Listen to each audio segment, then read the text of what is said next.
serial killers, missing persons, and more. 100% he did this. I'd go off into fantasy world. How much more lucky can you get that you're not on death row?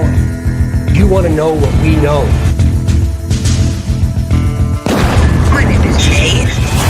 This is Guilty of Crime.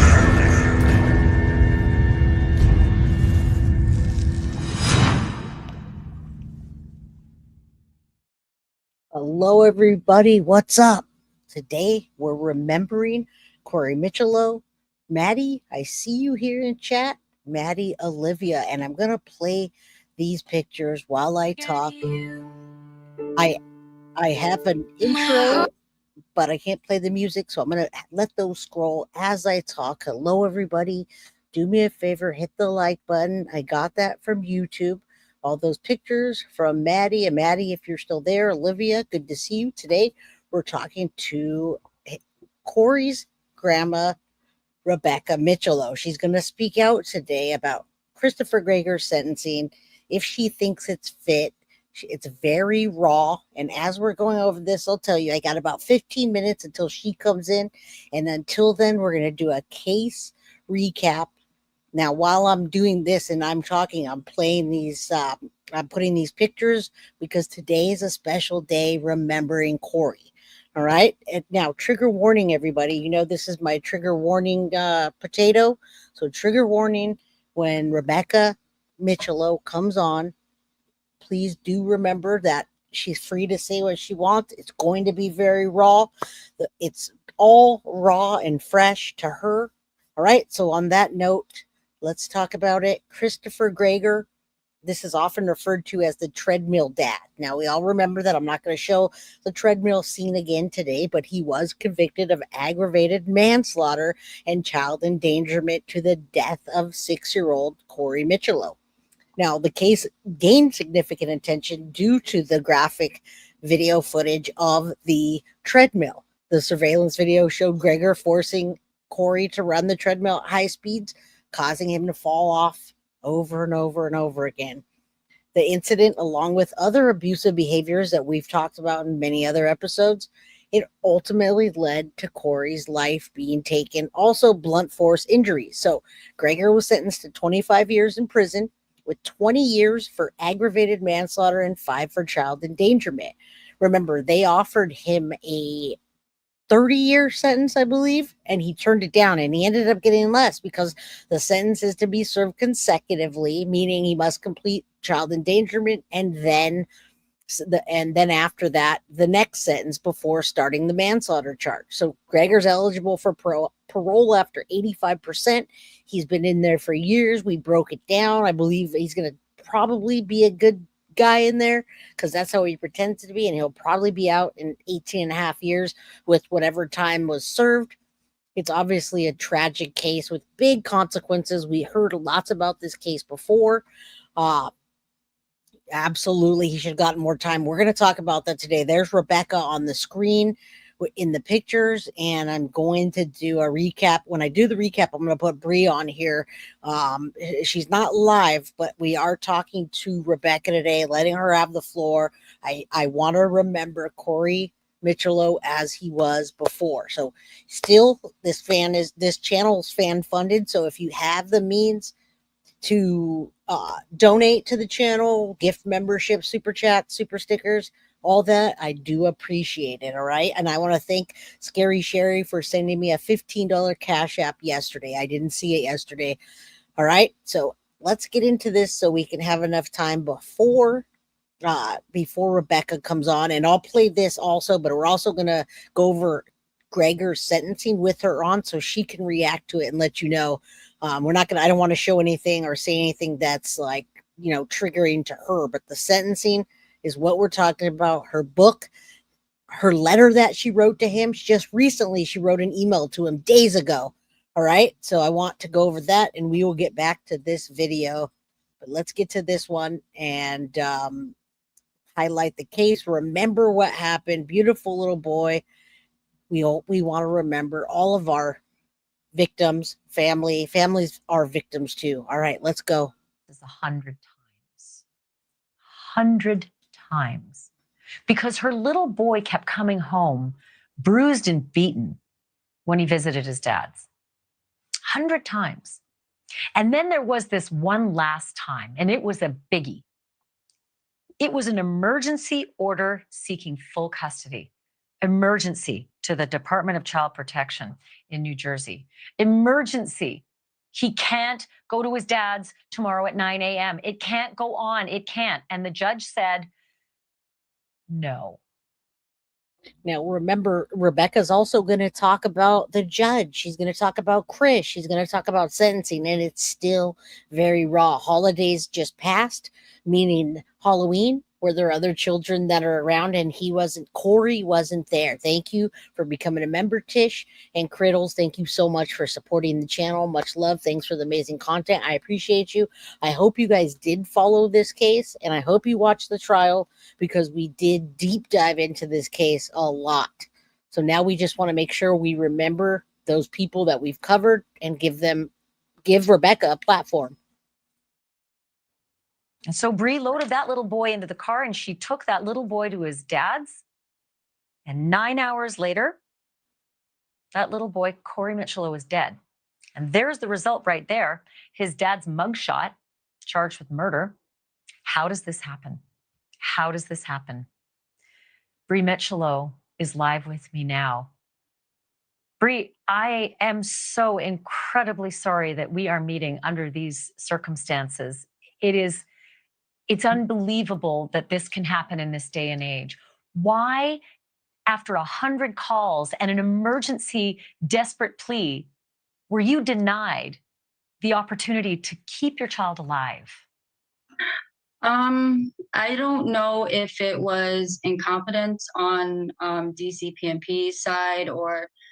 Now, remember, DCP&P is CPS in other states, and we talked about CPS in the Tiffany Lucas case, where she took her two boys' lives, but with a gun, execution style. And you've got this mom on the other side of CPS fighting for him, and she doesn't get him back. She gets him back in the way that she doesn't want to.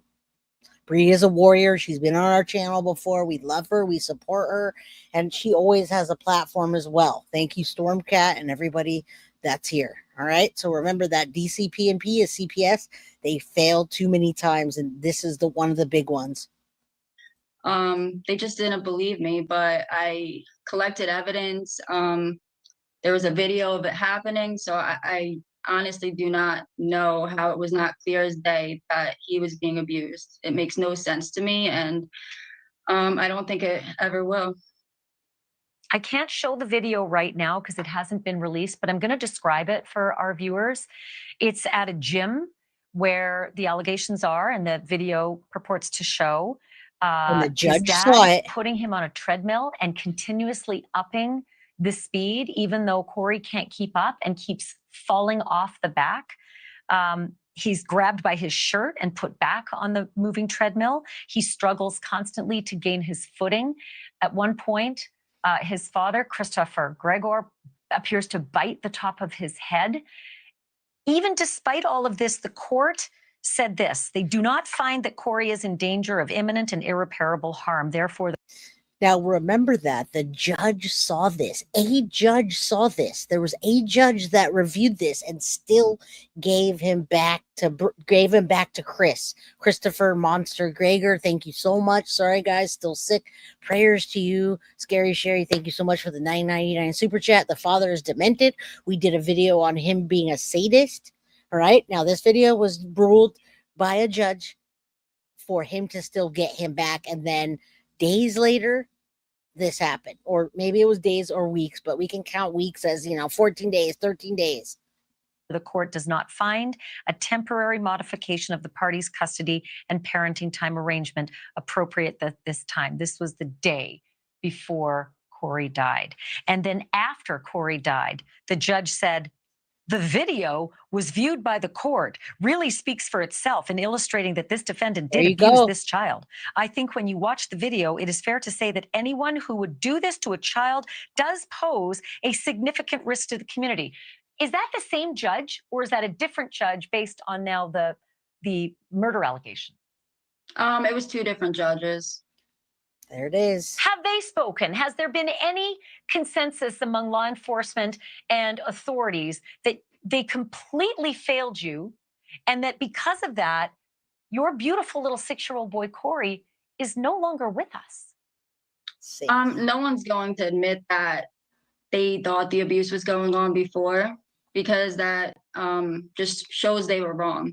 But now that he passed away, all of a sudden, everyone is like, how didn't we know? You did know. You were just ignorant, I guess you can say. Can I ask you, Bree, as the litigation moves forward in Corey's father's murder case, are you also launching civil litigation against the authorities who... And I love that she is. I love that this is still happening. I really hope that he gets a fat lawsuit, him and the family. All right. So this is great. We support Bree. We support Rebecca. She'll be on here shortly. I wanted to play this first so I didn't, trigger her or put anything out there that she didn't want to see. 6 years old, didn't make it to his 7th birthday. Absolutely. We're looking at a demon here, and CPS and judges and all of those people failed him. It wasn't just 1 or 2 or 3 or 4 people. It was many people along this chain. Who ignored your 100 different calls and attempts to keep that child away from him? Absolutely. They need to be held accountable. This happens too often. I've heard other stories from other parents of the same thing, and something has to give. Something has to change. I don't know why this is allowed to happen. It's unfathomable to us as well. And I hope you'll keep us abreast of your efforts to find justice, not only for yourself, but also against the person who is alleged to have done this horrific thing to his own flesh and blood, his own baby boy. Bree, again, I'm sorry we're speaking under these circumstances, and I wish you all the strength in the world as you move forward. Prayers, Thank Bree. you so much. I appreciate it. Bree Micciolo joining us live. I would like to... All right. And again, we support her 110%. The family, I cannot wait to hear what Rebecca has to say. I cannot wait to hear the messages that she sent to Chris. She wants a response, of course. She would like one, but we're going to see if that happens. I don't know if it's happened thus far because, I haven't talked to her since she sent it.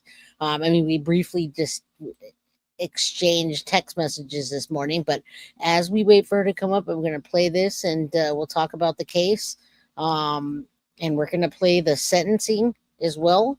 It's not the whole sentencing, it's just minutes of the sentencing. So as you can see, beautiful.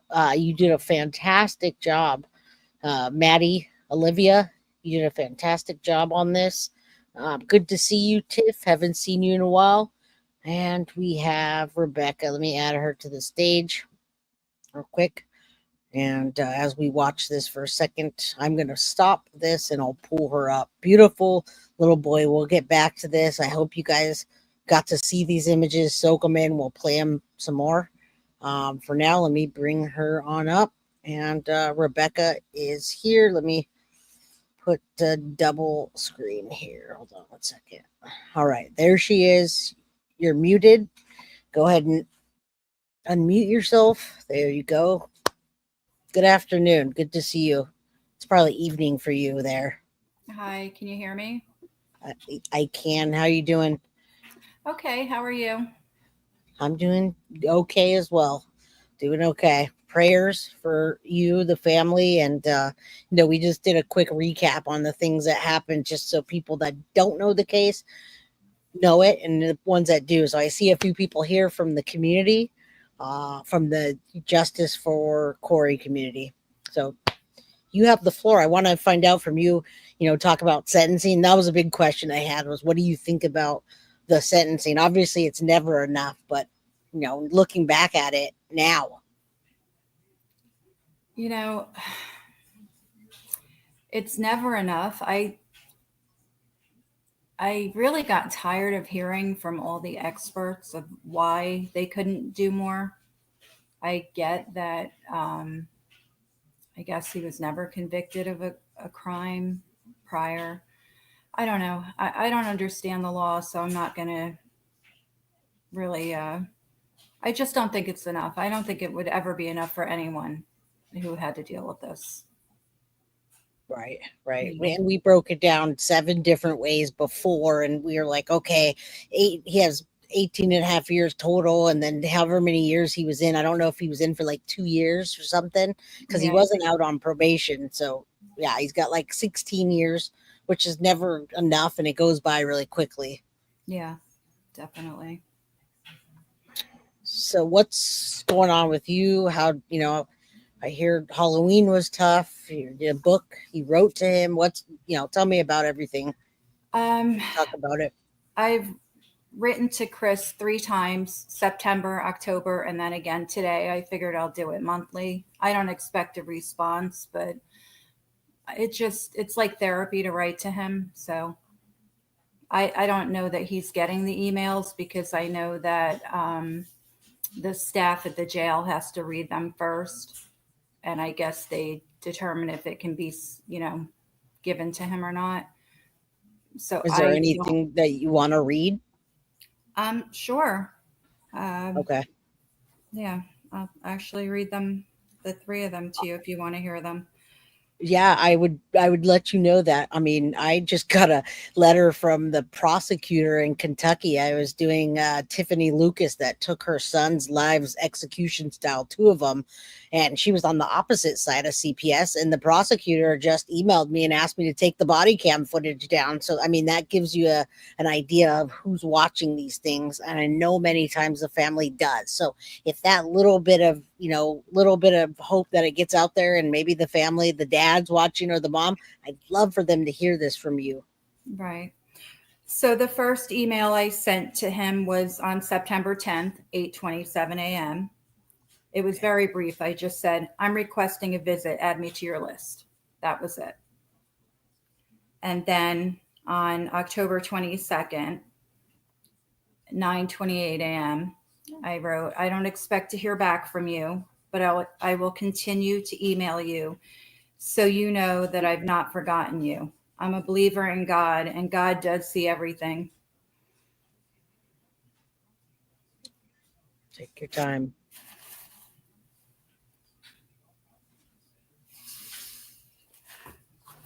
God, I fucking hate him. I know. Oh.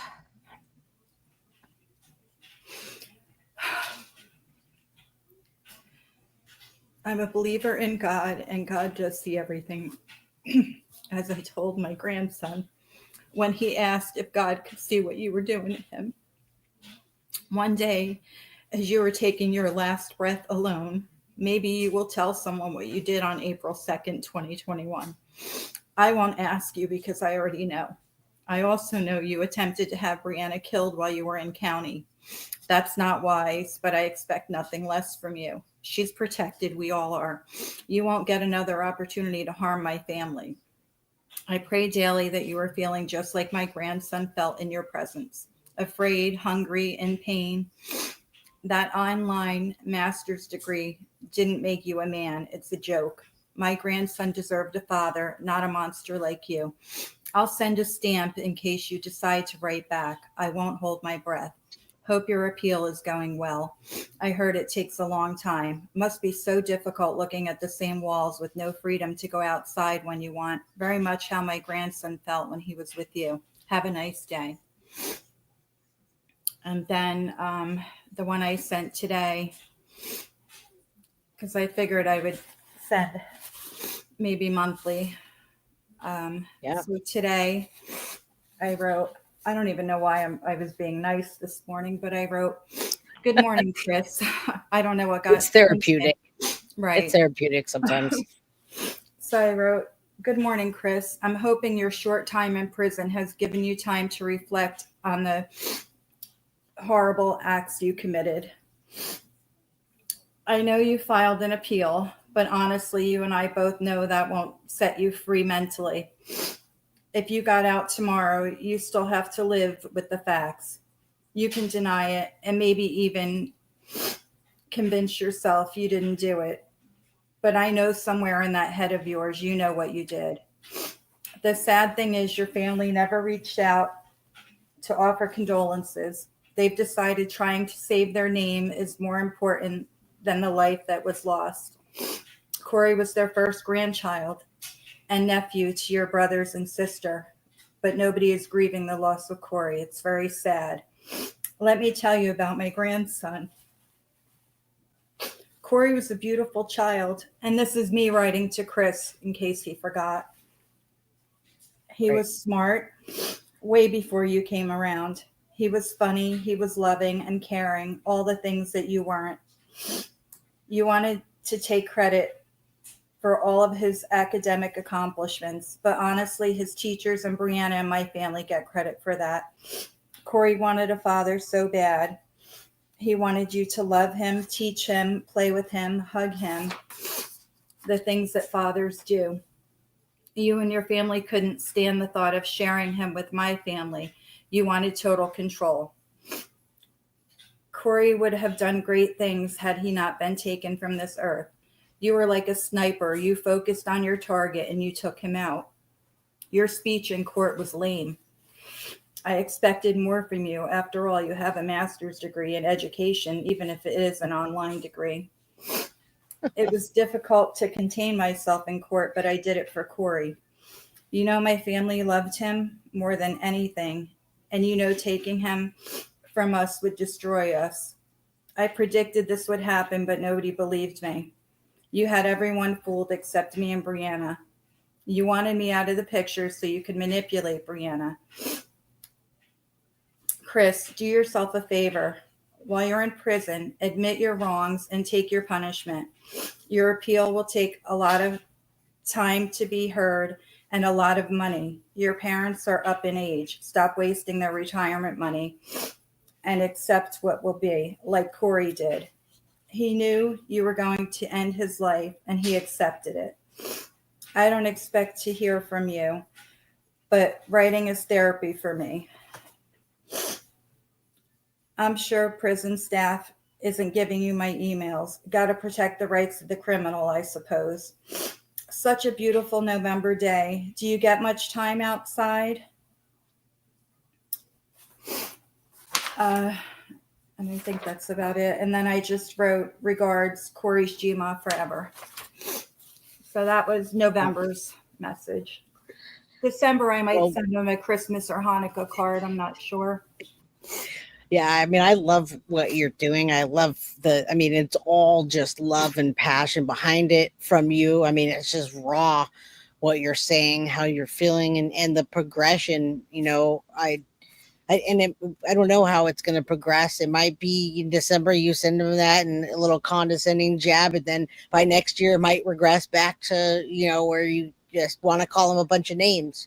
But I think that's part of the process, and I mean, I think there's so many mothers out here that can learn from this, mothers, parents, whatever, that not only lose their children or grandchildren, but parents that are they're doing what happened to Corey. I forgot that Chris put a hit essentially on Bree. Yeah, everybody forgot. It was so forgotten that it never made it to the courtroom, if you recall. I do. I posed the question today. Thank you, Foxy. I posed the question today. Was the sentencing enough? And absolutely not, knowing that all the things he did, right? Because it was his first time, but you guys have to remember it was his first time getting caught. They didn't bring the fact that he was, was selling drugs or taking drugs or whatever he was doing with his collared shirt on, with his blonde hair and blue eyes. They didn't see that. No. And don't forget the abuse of the child prior to Corey. Didn't get to hear about that. Tell us about that. Tell us about that, because a lot of people don't know. So, right around, I guess it was, I don't know, prior to his first actual visit with Corey, his girlfriend was living in the Gregor house in Monroe with the parents. And Chris was abusing her son in very similar ways that he abused Corey. And the only reason that case went away is because she packed up and moved out of state. And she did that because she was going through some things with, I guess, her son's father. So she wanted it to go away. So she packed up and she moved. So the case was closed. And everybody denied that. I mean, you saw David Gregor have his little tantrum at the end of sentencing and take the floor looking. Don't even get me started. He looked like Big Bird, tall, goofy son of a bitch. I don't care. He can sue me. What's he going to take?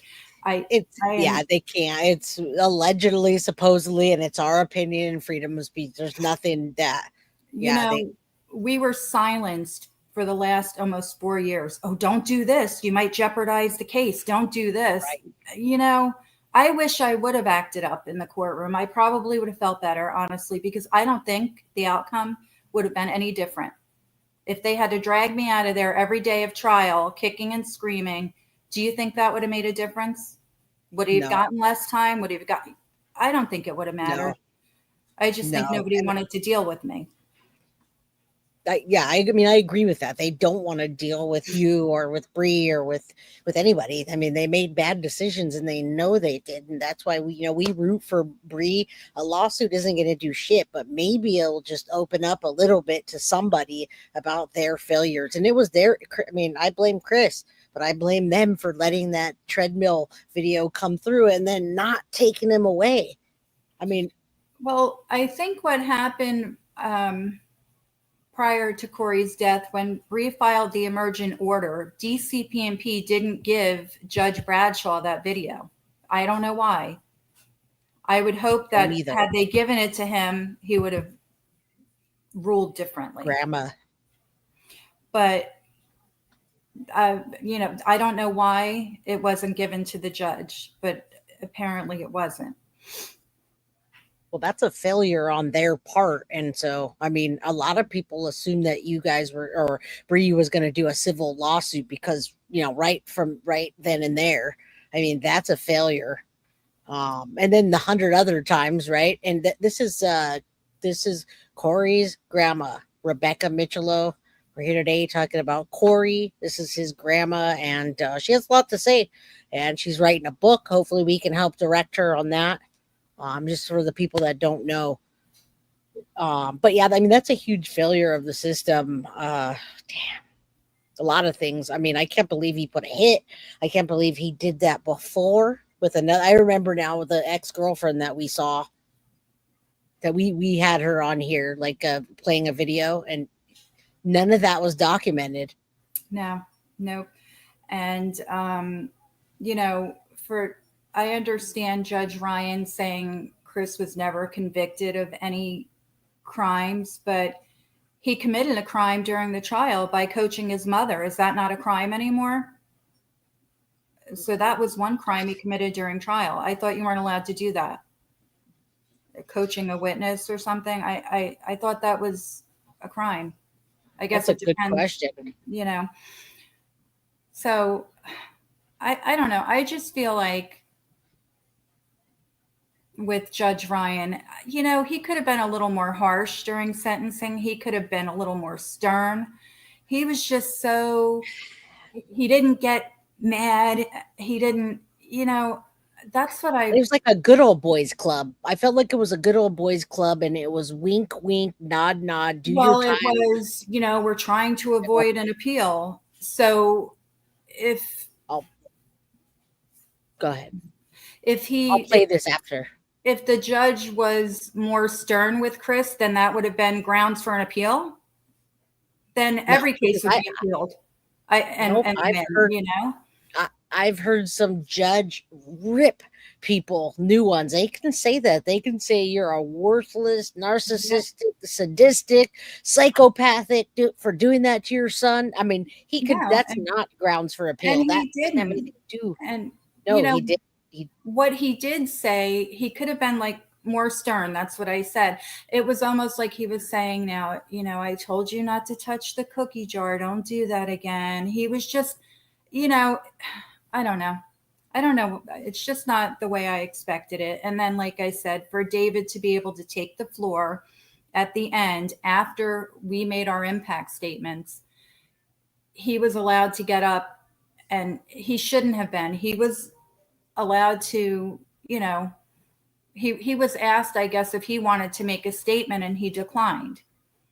And then after we did, then he wanted to clarify things, this didn't happen. And I just think Judge Ryan should have told him to sit his ass down. He shouldn't have been able to speak. I feel like they tried to shame Bree. I definitely think the trial, if you look back at it, and I heard people's views from both sides, many people were blaming Bree, and I couldn't understand They that. still do to this day. I go back and look at different things, and there are still comments, as 2 days ago, people saying, well, where was the mother? She chose drugs over, I'm so sick of hearing that. I am so tired of hearing that. I love digging into this case and telling people absolutely not, and showing them. Once I brought Bree on here and she's able to tell her side of it and the truth, it's clear as day that she had no part. As a matter of fact, the part she had was calling 100 times or whatever that she did. She had a part in trying to save him, and that's the only part that she had in it. Right. People thought that another misconception was that she didn't call him until she wanted money, and then all of a sudden she called Chris to get money, when in fact, no, she wanted help. And then they went to Chris and said, you need to pay child support, dude. And he didn't want to, so he tried to get custody, or he got 50-50, right? Right. But people still say that's not true. He had full custody. It is. And no, nobody knows everything, and that's why it's very frustrating, to read these comments, and it is. People just have no clue. They really don't know. And it's just really hard. And I guess I probably shouldn't look back and read the comments, just like, yeah, I don't on my channel. Trust me, I get lots of comments about who knows what. I don't do it anymore. But, people also don't think I should be writing him, oh, she needs to stop and move forward and whatever. Okay, well, when someone kills your grandson, let me know how quick you move forward, because I don't see it happening for a long time for me. I would like to. I would like to just. I'm going to play it. I'm going to play this, Foxy, real quick. The reason I put it up is I wanted her to talk, but we're going to put this, I'm going to play the sentencing so we can talk about it. So I don't want to take his face down. Let's play this, and then we'll react, and then we'll talk about the book, etc. So we want everyone to know that this monster did this, and he's the only one that's accountable for this. It's about 10 minutes. I'll fast forward it if there's nothing in between, but I want us to do the sentencing part. Impact of singular offenses against different victims will generally exceed the total impact on a single victim. We don't have that here. We have a single victim. But first, not to impose a consecutive sentence for the endangering would be to make that endangering offense a free crime. And one need only view the circumstances of the offense and the video to know it shouldn't be a free crime. The crimes are somewhat interrelated. They're not completely independent of each other, but they are predominantly independent of each other. All right, so I want you guys to listen to this carefully and how the judge interacts, and then we're going to talk about that, and Rebecca will talk about the judge, etc. Right, and then we won't have him up anymore. I just need you guys and people that don't know this case to see this case, what we're talking about, what we're referring to. Corey was subjected to an awful time on the treadmill that I've described. It was brutal to watch that treadmill video, because you rarely see a child essentially inflict harm on himself in the beginning until his father starts to put him back on it. So it doesn't take a vivid imagination to consider the fear Corey's in at that point.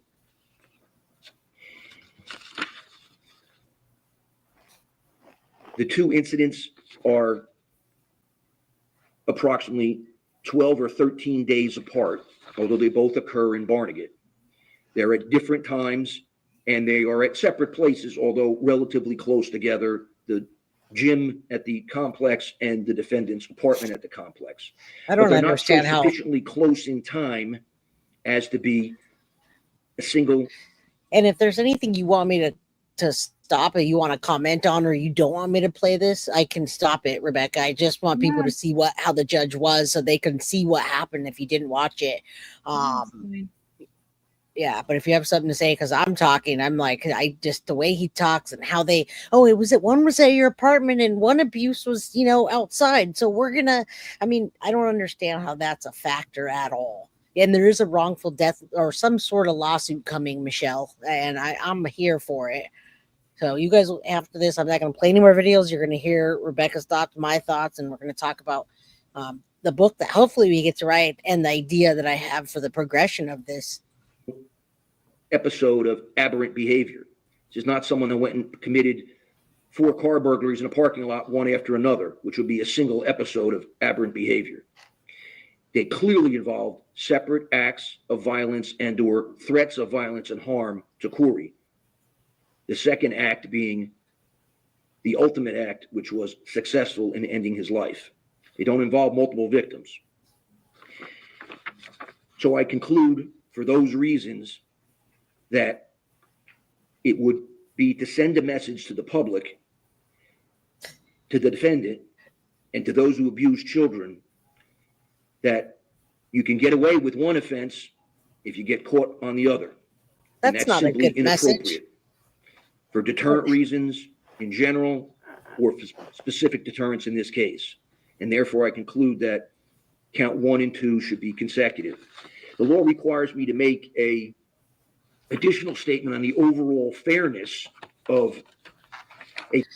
Now, just hearing him say this, it's like he's just reading a book, and he kind of is. It's like, I just have to send a message to the public. And he's like, wink, wink, you can get away with one thing, Chris, but, if you do a second thing, especially on camera in your gym, you're going to get caught. But, I have to do this. I have to. It's like he's not even upset about it. And I don't know if he's desensitized.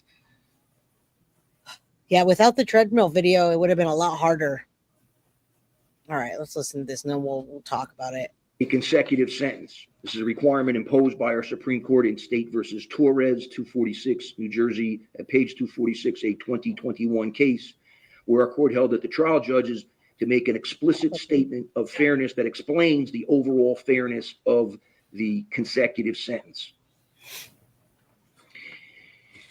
So first, I've imposed sentence on the second-degree crime at the bottom of the second-degree range.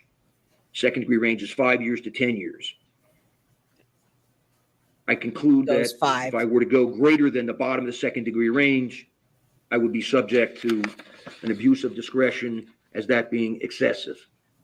Secondly, the endangering sentence is not part of the No Early Release Act. It does not contain a court-imposed period of parole and eligibility. It's referred to as a flat sentence. Additionally, I conclude that the consecutive sentence is fair because of the reasons I just articulated about no free crimes. Defendant is 32 years of age. Absent some unusual medical event for a young person, he will eventually be released to his own liberty. By he will eventually be a free man to walk around. Corey, of course, will not. So this is not the functional equivalent of a life sentence, despite the imposition of a consecutive sentence. It's also fair and just, given some of the testimony by Dr. Andrew, who testified in great detail about this, got down off the witness stand, went to the large screen TV and pointed out the bruising all over Corey's body. And now tell me real quick, can you tell me what you thought about Dr. Bodden, Andrew Bodden? Did he help the case? I can't remember. Or was it No, poor thing. He came there with an aide. I guess she had to go change his Depend on break. It was pitiful. Okay. It was embarrassing because I used to watch him, I don't know how many years ago. And was, oh my God, I just thought he was the shit, And me too. Listen, I was nervous that he was coming. Seriously, I thought he was going to, just wipe the floor. I felt like I needed to grab a hold of him and help him walk. He was sitting next to me on the bench before being called in, the poor thing. And I thought, is he alive? He was falling asleep, and I'm nudging Bree. I'm like, I think he's dead. Literally, the poor guy had an aide with him to come to court with him. It was sad. It was an embarrassment for him. I don't Now, think was it a did budget? anything. You think it was a budget buy that Chris and his family, because they paid for him privately, correct? I believe. I don't know. I'm assuming, but seriously, it was sad. I was embarrassed for him and for them, honestly. It was pitiful. Wow. Just the way he was in the waiting room, I wouldn't have even taken him in the courtroom. I would have said, never mind. If I was the defense attorney, I would have said, forget it. It was pitiful. We're talking about Dr. Bodden. He was, I believe, hired by the Gregor family as a like a forensic, a forensic guy. I can't even think of the name, but he used to be on Bodden was on like an HBO show. He had a show. I don't know if it was Court TV or HBO, but I remember watching him too. Yeah. I think he does like autopsies and stuff, and I believe he was a private hire, like because they hire their own defense. So Dr. Bodden used to just kick ass and come in, and he'd be able to wipe the floor. And so that's what I think. I'm kind of glad that happened because, it didn't help him at all, and they paid money for it. So good. So that's what I was referring to. You guys can go back and watch this case. But he did autopsies, and I remember watching like Autopsy Tales or something like that, whatever. Yep. All right, let's keep going. I just wanted to get your opinion and your take, and sometimes getting a break and being able to laugh at somebody that, we want to. That's how we do it sometimes. Right. All right, let's keep going. Testified about the injuries and bruising of different ages in different levels of healing, demonstrating the doctor's concern about ongoing abuse. We had pretrial hearings about this. The state in count one, endangering, originally alleged abuse was occurring from December of 2020 through March of 2021 up through the date of Corey's death. I concluded that, really to protect the defendant's right to a fair trial, I concluded that many of the other incidents were attributed to normal childhood activities, going hiking and getting a branch and it comes back from a shrub into the tree, playing sports. And because there was what I found to be insufficient medical documentation or medical testimony that those incidents were attributed to abuse, I did not allow them in. But Dr. Andrew, who did not testify in that pretrial hearing but testified later, was very compelling about those levels of injury and their different states of healing. Kids get bumps and bruises. Corey had more than bumps and bruises that you would see on a 6-year-old. So for all the foregoing reasons, I conclude the imposition of a consecutive sentence is overall fair under the circumstances of this case. The state's taken an additional position that I should impose the least restrictive or flat prison sentence first, such that it precedes the more restrictive prison sentence, meaning that the defendant should serve the endangering sentence before the aggravated manslaughter sentence. There's a very difficult legal analysis associated with that. I rely upon State versus Ellis. Yep, it's that's a it television right there. case from 2002, 346 New Jersey Super 583. And a Supreme Court opinion in Now, I'll stop there for 1 second because that's right. That's what happened. It was an extensive abuse that escalated over a time. That's what the whole thing was in court. Like, it wasn't a direct correlation of the treadmill that got him because Bree had him before and blah, blah, blah, blah, blah. So, yeah, the judge talking about this and saying this, it blows my mind. And that he turned down the 30-year plea and then got less. So Right. that's another thing that really got me Seems like upset he knew about he was this. going to get less if he went to trial. Right. And the judge wasn't harsh on him. We're listening to this. We got a few more minutes of this, but he just wasn't harsh. It's like he didn't want to do it. It almost makes me feel like he maybe was friends with his dad or something, Chris's dad, and he was like, hey, wink, wink, I have to say this, but I don't want to. All right, let's finish it.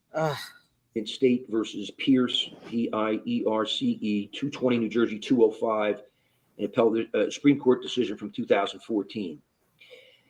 It is legally possible. In fact, what the Ellis case says is, while it's not illegal, it's difficult to justify.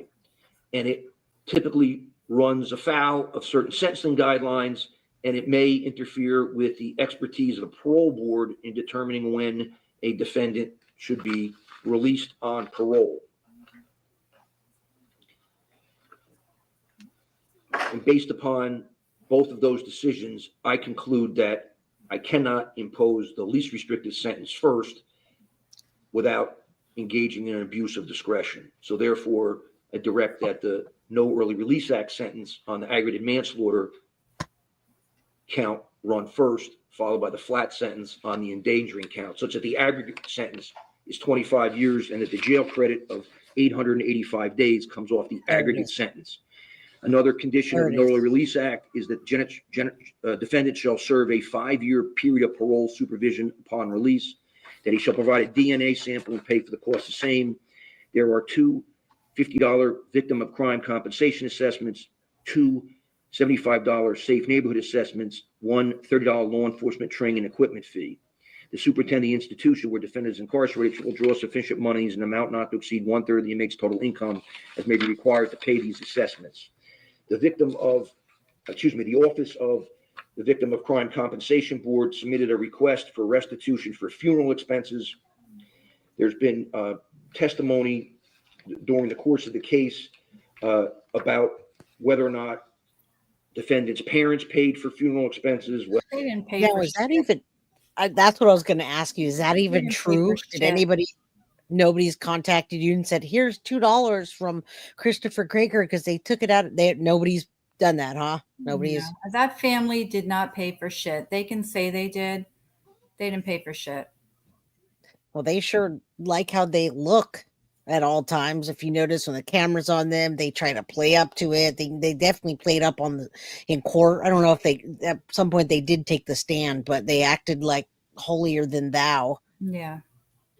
So I think if anything, they were more embarrassed than anything. Now, somebody says he's in protective custody. Is that true, Rebecca? I have no idea. I don't get to know anything. My emails don't even go through as far as I know. So we haven't heard anything from anyone since August 2nd. And that was the day here that he was sentenced. Right. Okay. All right, let's keep going. We're almost done with this. I just want you guys to hear what happened. And if you think it's just, but before when we talked to Rebecca, the taking a hit out on Bree, the other crimes with his ex-girlfriend and everything that led up to it just doesn't, it's just not, it's not just. Whether or not the Miss Micciolo's family paid for them through the VCCO office. I've considered, am I supposed to hold a hearing on that? And I conclude that the parties need closure in this matter. They don't need another hearing on whether or not those expenses actually went to the funeral, and the VCCO letters also refers to some other expenses not associated with the funeral that may not be directly attributable to defendant's conduct. If these were out-of-pocket expenses by anyone qualifying as a victim, I'd be inclined to consider them further. The Office of the Victim of Crime Compensation Board exists for the benefit of victims. It charges, the defendants are assessed, like this defendant's been assessed, to penalties for that, to fund that. And I conclude at this point that it's not appropriate to order that restitution because of the questions concerning who paid for the funeral. And more importantly, I would have to do an analysis of the defendant's ability to pay now or in the future. He's been incarcerated for the last 885 days. He's been unemployed. He clearly has no ability to pay now, and he has little ability to pay for the next 25 years. So I conclude for those reasons that mitigating factor 6 is not present. There's no restitution to be paid, no ability to pay restitution. Therefore, I do not order restitution. If there's any bail in this matter, it's discharged. There are no dismissals. Madam Clerk, is there anything else I need to address? And Mr. Gallucci, we get his appeal rights form? All right. Anything further from counsel? No, All Judge, right. Thank you, everyone, for your excellent presentations. That concludes the matter. Thank you. All right. Now we can get him off of here and we can talk about it. So I just calculated that, and it actually 25%, it's 85% of 25 years and then 2.5 years of time served. So that's what it is. I can, 25%. And then what do you times 85%? I did that last time. So 21 years minus 2.5.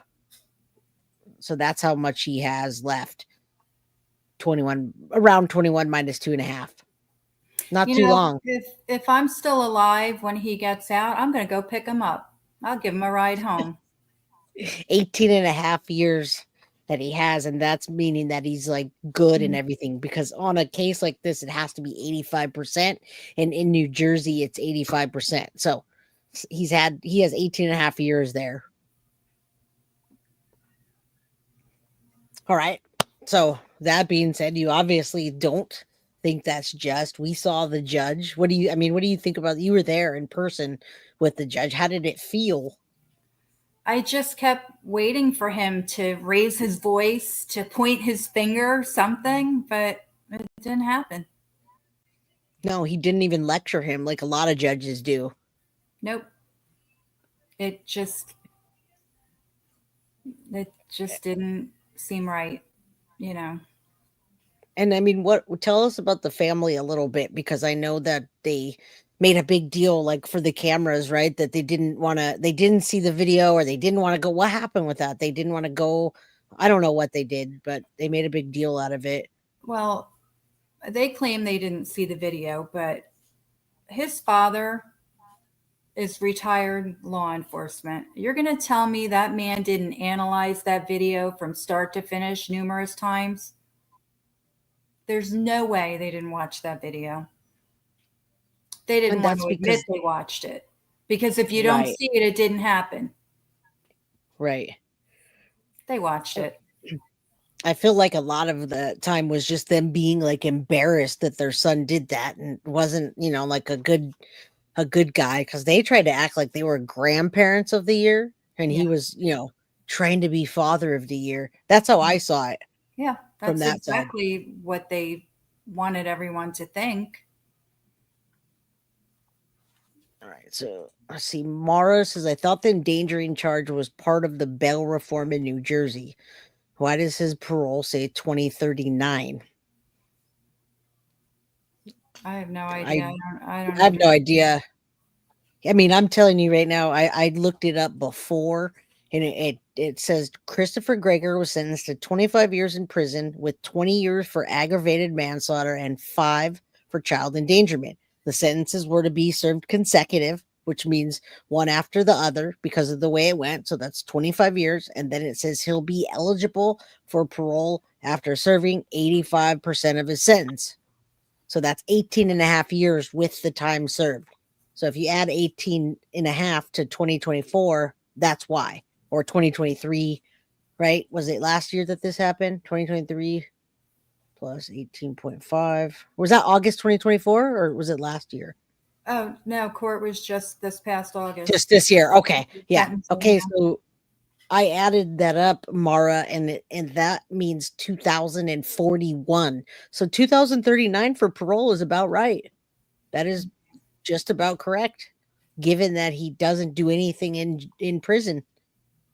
So yeah, I mean, that's what it is, everybody. So none of us think that's fair. I mean, tell us if you want to talk about. I'd like to talk about the book a little bit and what you've done. If anybody can help, I'd like to put it on my community page, but I want you to talk about it a little bit. Well, so I reached out to, I don't know, like publishers, ghostwriters, I guess they're called.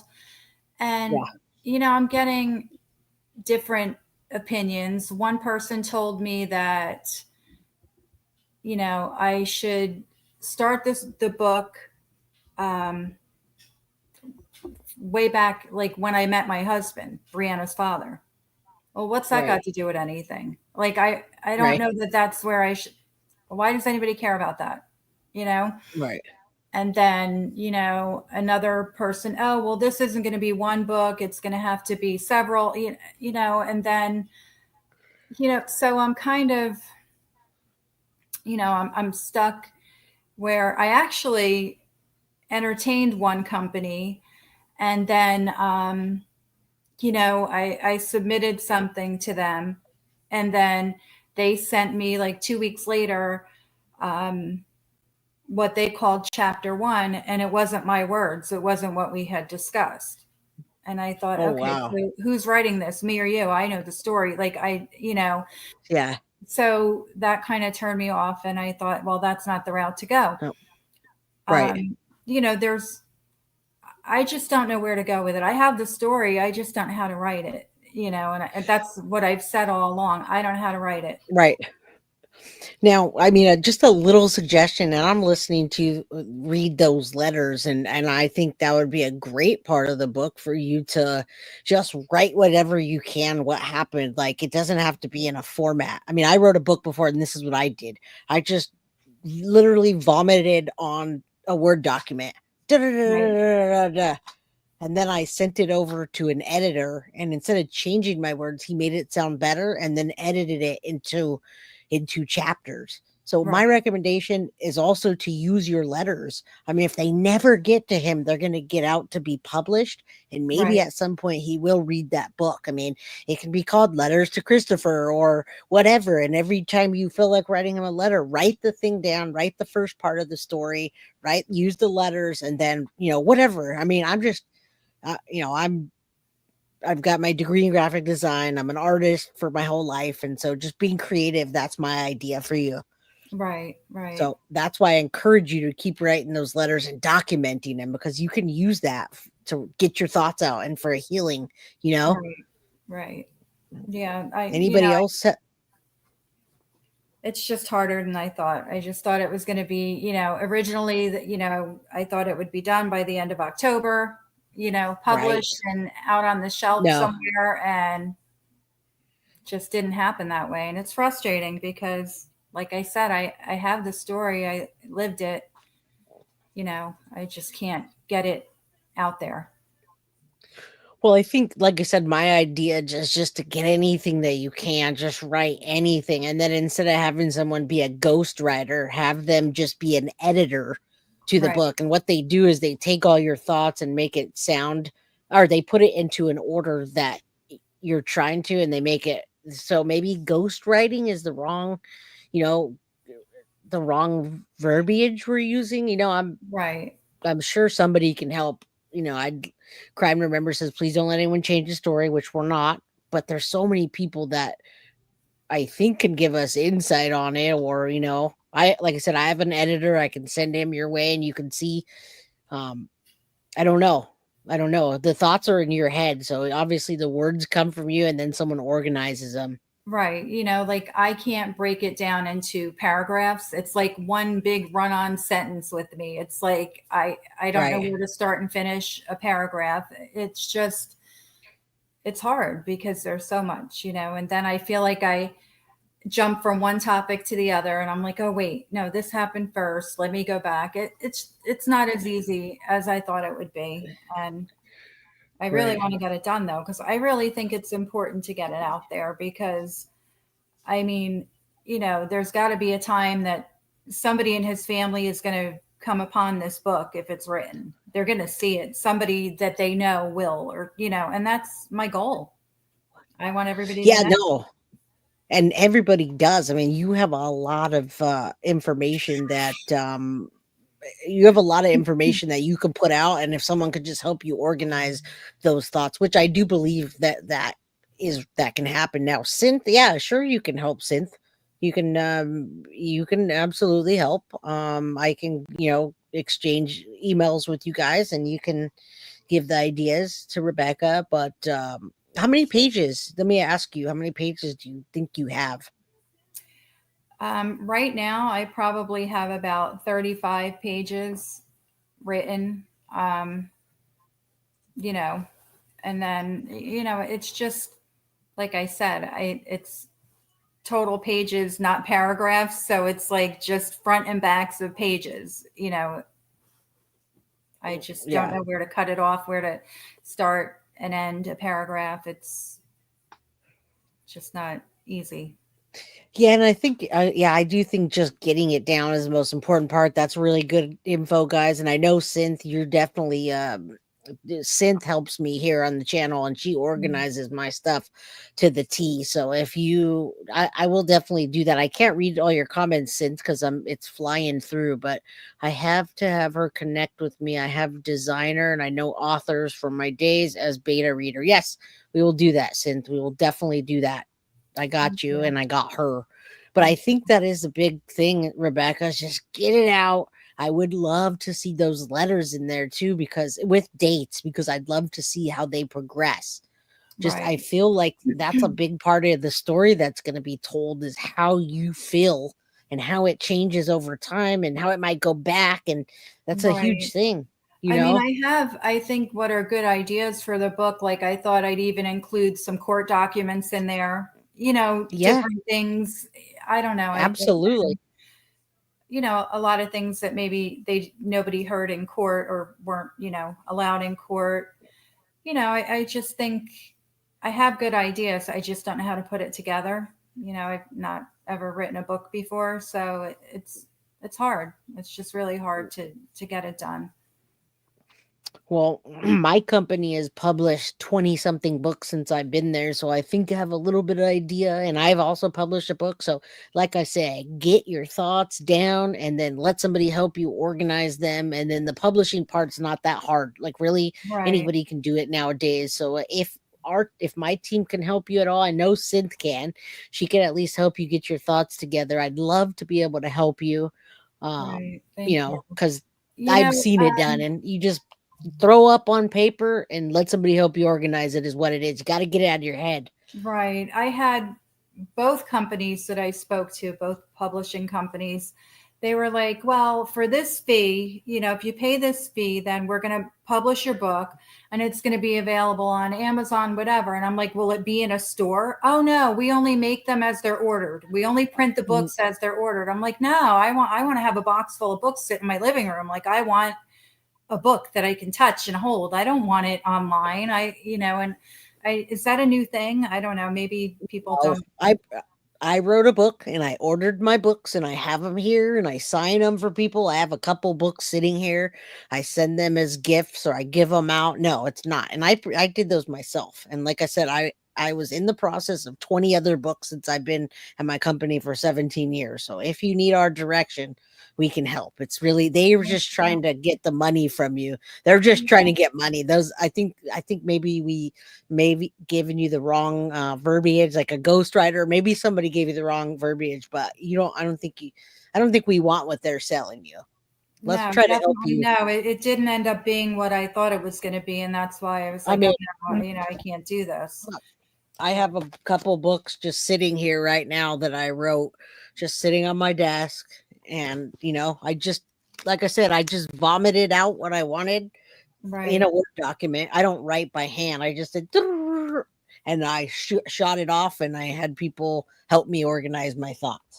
It's funny. I started writing on legal pads. This is how the book started. And I thought, I can't do this. This is ridiculous. I have to get with the times. So I got my little laptop out about, I don't know, maybe a month ago. And I'm typing and I'm typing and I'm going and I'm feeling good about it. And all of a sudden it shuts off. And I'm like, oh my God, I'm going back to the legal pads then. I was so upset, but then it saved everything. Thank God. So now, I have it and that's how I've been doing it. But I was writing, like handwriting, everything. Oh, wow. And yeah. I can't do it like this. It's not going to happen. Can I tell you something funny? I wrote my whole book almost on my phone. I had 2 weeks off of work and I sat there on the couch in between all my time off and was just like, bam, just getting the thoughts out. I literally, like I said, just vomited on a doc, and I took that doc and I copied it over to my email, and then it went into like a Google Doc.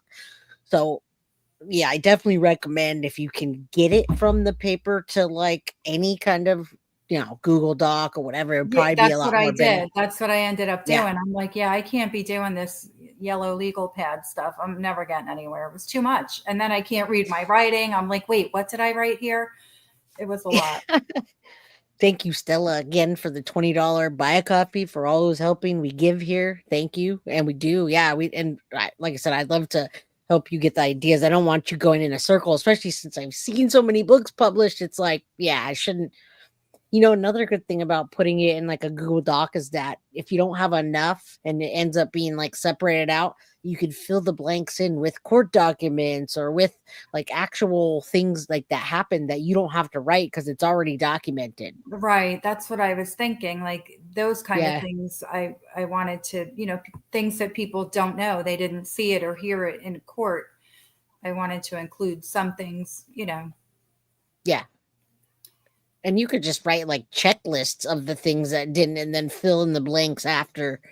That's my recommendation. The holidays are coming. I don't know. Do you work full time or No. what do you? Okay. So then, the holidays are coming. You're probably going to have a little bit more time to do some stuff. I had, what happened was 2 months prior to Corey's passing, I was injured at my job and I required a spinal fusion surgery. So I haven't worked since. And then, after everything that happened, like mentally, I'm not quite capable of doing much. So I've been home for, Right. I guess it's almost 4 years now.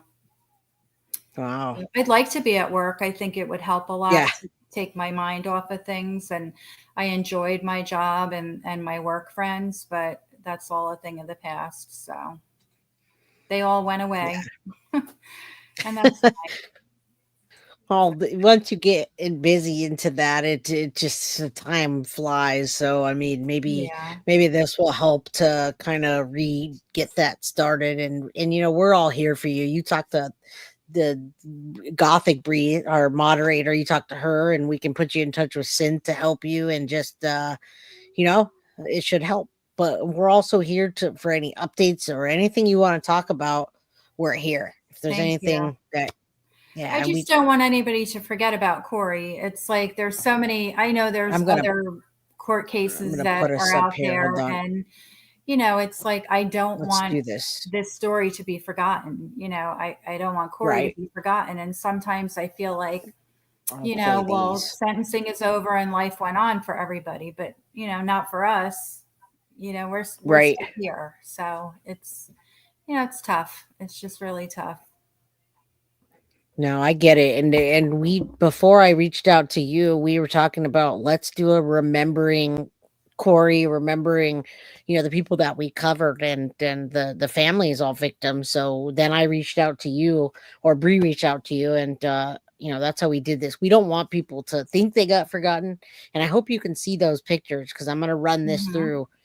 We can finish talking and then, probably just wrap this up. But yeah, thank you guys all for being here to support. Thank you, Rebecca. No, thank you. I appreciate you keeping Corey's story out there. Yeah, there's more to be told. And that's another reason why I wanted you on here, because I know there's more to be told. And sometimes you just need to get it out to bring those things out. Right. And keep writing the letters too. Those letters are important in the progress of how things are going. To me, I feel like that's a big part of your story. I don't know if other people see it that way, but I always have a different view than other people. Well, there have been quite a few people on Justice for Corey who don't agree with me writing. Like I said earlier, they need to move forward and, why would she write to him? And they don't understand. I guess they don't know me and they don't know how I know Chris. I know things that will get to him, whether he would admit it or not. And I know my little digs and my little letters would get to him if he ever read them. And I'm not saying he's ever going to read them, but it gives me, it just helps me to write. Whether it's therapeutic. Yeah. And, so. Yeah. And they don't have to understand. I'd like to go see him. Right. I wish he would, I've actually called the prison 3 times since he got there and said, are you sure I'm not on his list? Are you sure he didn't put me on his visitors list? Because I'm thinking maybe, it's delayed on the website. Maybe they know something. No, ma'am, you're not on the list. I'm like, okay. I'm just thinking I would really like to sit in front of him and just, I don't know. I don't know what would happen. I don't know, but I'd like to have the opportunity.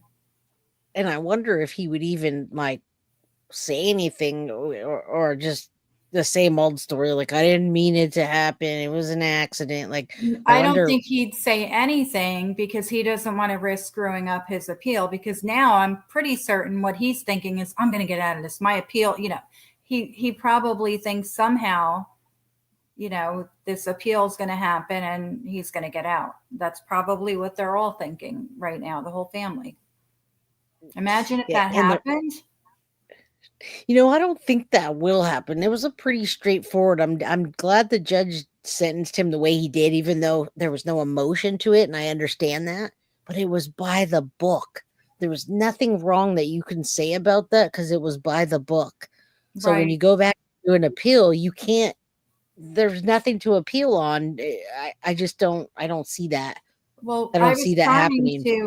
When I found out he filed the appeal, I wanted to know based on what, but they couldn't tell me that yet. It wasn't available. It was just the appeal was filed. That's the only information.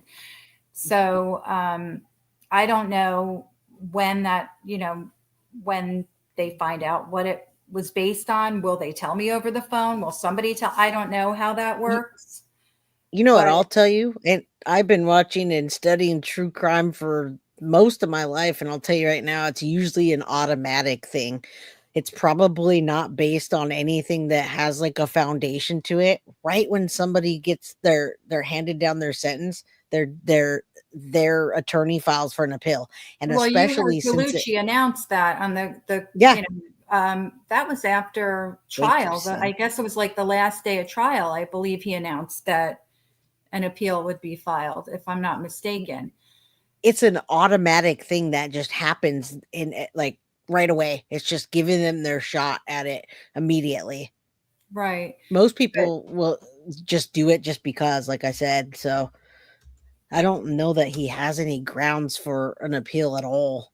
I mean, you watch the trial. Can you think of anything? I mean, usually no. It's incompetent attorney. And I mean, was his attorney incompetent? I mean, that's everyone's opinion to them. I have my own opinion about Gallucci. I don't know what other people think, but I don't know that you could prove that he was incompetent during trial. He was working with what he had to work with, Right. And I believe the only other possible thing I think that the appeal could be based on would be the judge not separating the two cases, the abuse from the murder.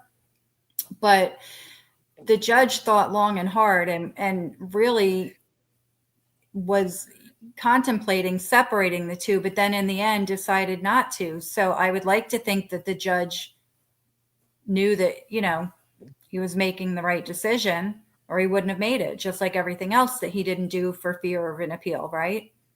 Exactly. And that's why I'm saying, as much as we're upset about the emotion that he didn't have, he went by the book. He really did go by the book. And you're right, Cynth, it's an automatic appeal. It's always an automatic appeal. It's something the lawyers do. Now, it would be stupid. I don't think a judge would accept another trial, because if it was only about the two cases being separate, one's only 5 years and the other one's 20. So what are they going to spend millions of dollars on another trial to shave 5 years off? I don't think anybody would accept that. Right. I don't think anyone would accept that. Yeah, I don't know. Like I said, I don't claim to know the law, and I definitely know even less now after all this. So I don't know. And I mean, from what I'm being told, appeals take a long time to be heard. So, I mean, well, they're heard. They're usually denied. If you look at the statistics of an appeal, you look at statistic wise, how many appeals go through, because it's an automatic process. It's very low, very, very low. I don't want to say 2% or something, but I know it's really low. Right. Right. And you're right, Marilyn, the judge sentences with appeals in mind. And sometimes they don't care. Like, if you're sentencing Ted Bundy, rip him one, right? Rip Ted Bundy. Everyone knows Ted Bundy, right? So if you're sentencing a serial killer and they had 20 bodies behind them that they just got tried for, who cares? You can say whatever you want, but I guess this one, he had to be careful. Yeah, but I I don't know. I don't. But I think the thing is it racks your brain, and that's why we're here. That's why we're here talking about it. I think he's never going to get an appeal. Thank you, Synth.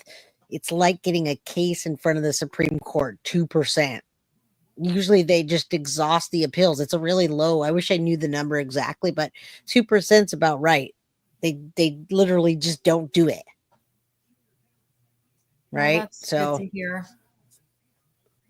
Well, that's why the true crime community is here for you, because we're all about, knowing what happens in the courts, because we watch way too many cases.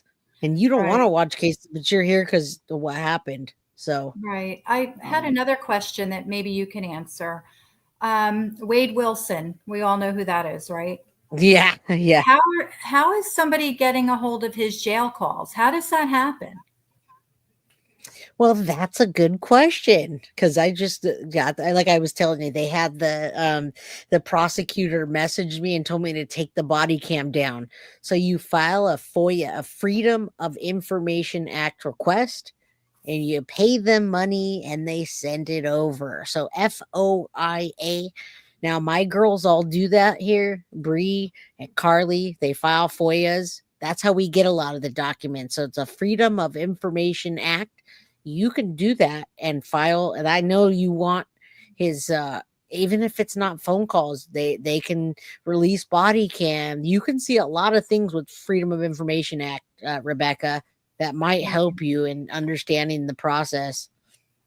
You do have to pay, but some cases are less than others, and that's okay. If she, I mean, we can all throw in on it as a true crime community. We can all throw in on it and, use it for purposes of YouTube and use it for purposes of whatever. Like, we're open to all that. Right. So I'm going to check that out. Definitely. I did call to get the transcripts from the trial, but the girl kind of told me it was going to be very costly. And,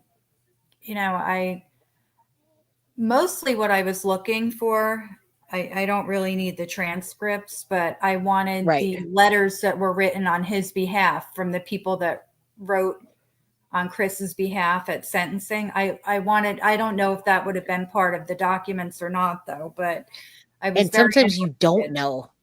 Yeah, sometimes you don't know. And Carly's right. Some are free as well. We get a lot of free documents because we don't have, 300,000 subscribers. So, we also watch out for that. So if I see like prison calls come out, and it's somebody covering Christopher Gregor, we grab it up and we don't have to pay for it. So you got to also watch out for that. But some are free. We get a lot of free stuff. It is super expensive getting the calls, and you can't. Transcripts are about $1.50 a page. So who cares about that? But you never know exactly what you're going to get. Like, they can't guarantee they're going to give you that. But you can certainly put a FOIA request in and see what you can get, and then let us know. Yeah, no, I'll definitely work on that tomorrow. Yeah, let us know so that we can, let me pull this down. We're done here. I don't want to pull up another case. We're done. I wanted to run through the prison tomorrow and just make sure I wasn't put on his visitors list since I last called. Because I would love to go there and visit with him. Right. Yeah. No, I mean, and again, just, we're here. Keep us posted. I'm going to exchange your information. I'm going to exchange you and Synth. She's great at organizing stuff and helping out with everything. She's like a go-to. So. Oh, thank you. I appreciate that. And Bree does a lot of the FOIAs, and you already talked to Bree. So if you have questions about the FOIAs, then I'm sure she'd love to help you or answer questions, whatever. Thank you. I'm going to definitely look into that. Actually, I'm going to try tonight when I'm finished here and see what I can find. Well, let us know if you get stuck or need questions. We're just a text away, an email away, whatever you prefer. We're right here, and let us know. We're building the website right now. I'll send you that when it's done. We have a Corey page, Corey Micciolo. It's remembering, Corey Micciolo and remembering the people the cases we covered. So I'm going to have a whole page on guilty of crime for little Corey. And I'll send that over to you. I don't want to send it until it's done and I approve it, but I know it's up now. So yeah, let's just let's work together. You have something, let us know, and vice versa. Thank sound you. good? Sure will. Thank you so much for everything. I appreciate it. Yeah, no problem. Well, I love all of you guys. Thank you guys for being here and supporting. Do us a favor, hit the like button on the way out. We hope it reaches more people so we can have people commenting for everything, you know, for all kinds of help that we can get. All right. Thank you. Anything else? All right. Well, we've been here for an hour and 20 minutes. I'll let you have a good night, and everybody else. Thank you guys. And Rebecca, I'll talk. We'll talk soon. Thank you. All right. Have a good night. You Bye. too. Thank you. Bye-bye. Guilty of crime. I want to thank you for watching. If you enjoyed my content, please share this video, like, and subscribe. You can also follow me over at Facebook, Instagram, TikTok, X, or Gmail. If you'd like to donate to my channel, you can use Cash App or Venmo or PayPal. Thank you very much in advance. Guilty of crime. Are you guilty?